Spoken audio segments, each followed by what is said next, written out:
ivyuma biba bikora ibintu bitandukanye biri kumwe n'amamashini akora ibintu vy'amaji, ibintu bisya, ibintu vy'ifu. Iyo mashini nyene ikora jini ikora ibintu vy'ifu canke igakora ibintu vy'amapotage canke igakora nyene ibintu vy'ibirungo. Tukagira n'imashini iteka ibintu vy'inyama ata amazi ushiramwo canke amavuta. Tukagira n'imashini ikora ibintu vy'injugu.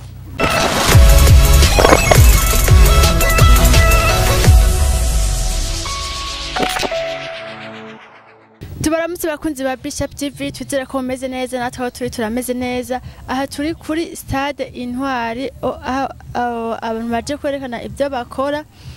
Dusubire turi kumwe tubona ngaha anye ariko arakora ibintu afise ivyuma bitandukanye. Reka tumuramutse turakuramukije. Yego turabaramukije. Mushobora kudondora abakunzi ba Bishop TV. Yego turashoboye ngaha tugusaba uduza akaje. Yego birashoboka. Banze mutwidondora. Ku mazina batwitwa Ezekiel, tudandaza ivyuma biba bikora ibintu bitandukanye biri kumwe n'amamashini akora ibintu vy'amaji, ibintu bisya, ibintu vy'ifu. Iyo mashini nyene ikora jini ikora ibintu vy'ifu canke igakora ibintu vy'amapotage canke igakora nyene ibintu vy'ibirungo. Tukagira n'imashini iteka ibintu vy'inyama ata amazi ushiramwo canke amavuta. Tukagira n'imashini ikora ibintu vy'injugu.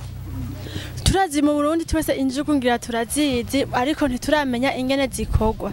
Ntituzi ngo zikoreshwa iki ngo ingene zikorwa. Mushaka gutwereka ingene zikora, ingene bazikora. Yego turafise akamashini ngaha kazikora nta mavuta ushizemwo canke amazi.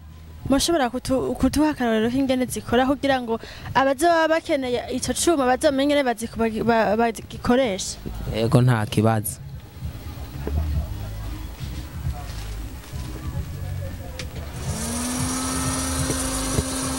Ufata ibigori ukabishira ngaha.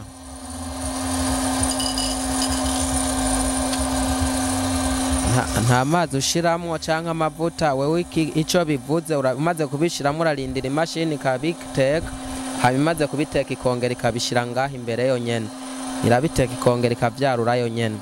We ntuza kubitora ngo uvyarure bimaze gusha neza ibica vyishira mu nkozi yonyene niyo ibishira ngaha imbere. Turindire turabe ingene bihava bigenda. Yego nta kibazo. Mbega nk'ubu umuntu akeneye ico cuma ashobora kubaronka gute? Agikeneye arashobora gutora inomero ya telefone kubera twe dukorera amakampuni. Afise nk'ikibazo canke imashini yari yo yose yiyumvira ijanye n'ibintu byo mu gikoni arashobora kudutelefona tukabimurungikira. Mbega aha mu Burundi murafise ahantu mukorera umuntu abakeneye ashobora kubasanga canke akeneye igikoresho kimwe muri bashobora kugisanga? Aha mu Burundi turafise aho dukorera kwa Sioni ariko sana dukunda gukorera mu bintu vy'ama expo. Nkaho kwa Sioni dukorera ni nk'umuntu aba yaguze nk'intuzenye kikamwononekarana aragenda bakamuhindurira. Ivyuma ivy'ukuri ibi tubona ngaha anye nk'umuntu agikeneye avuga ati jewe ndakeneye kino cuma ashobora kukironka gute? Ahantu ashobora kubasanga neza na neza avuga ati iki cuma shikanda kironka?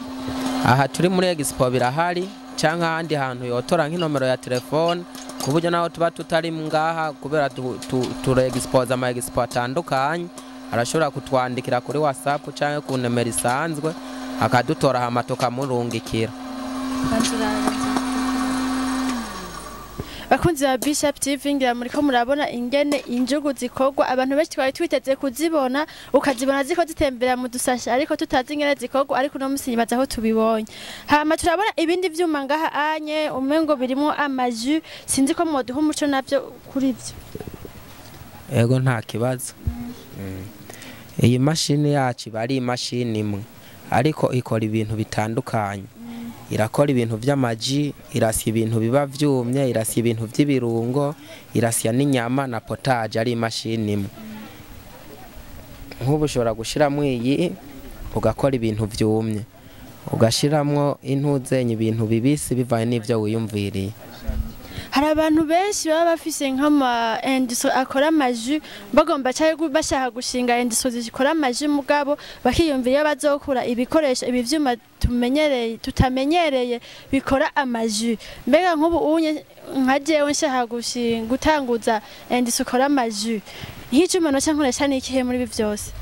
Ukeneye gukoresha ji, imashini imwe nyene niyo ibikora byose. Ukeneye gukora ivyerekeye ji, urashobora gukoresha iyi kuburyo ihingura ivyamwa byose bibaho, ibyoroshe canke ibigumye, ata mwanya utakaje canke ata maporo gushitsemo. Mbega ikicuma higurwa amafaranga na gute? Iyi kuri promotion 25.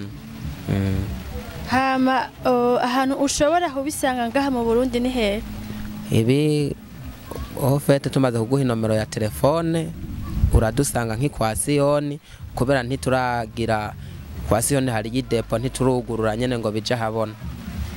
Mbega turabona yuko ari umugambi ukomeye kandi mego mwavuze yuko mukorera muri company nimba ntihenze. Mbega umuntu yatanguje iyo company ninde, ayikorera he?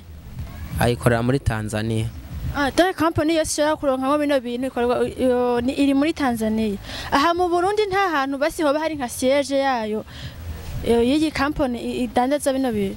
Aha mu Burundi turacafise depo baza baje mu bintu vy'amagispo canke nk'intuzenye yawe yapfuye imashini, urashobora kugenda ukatelefona bakaguhindurira kubera bisohoka bifise amagarani.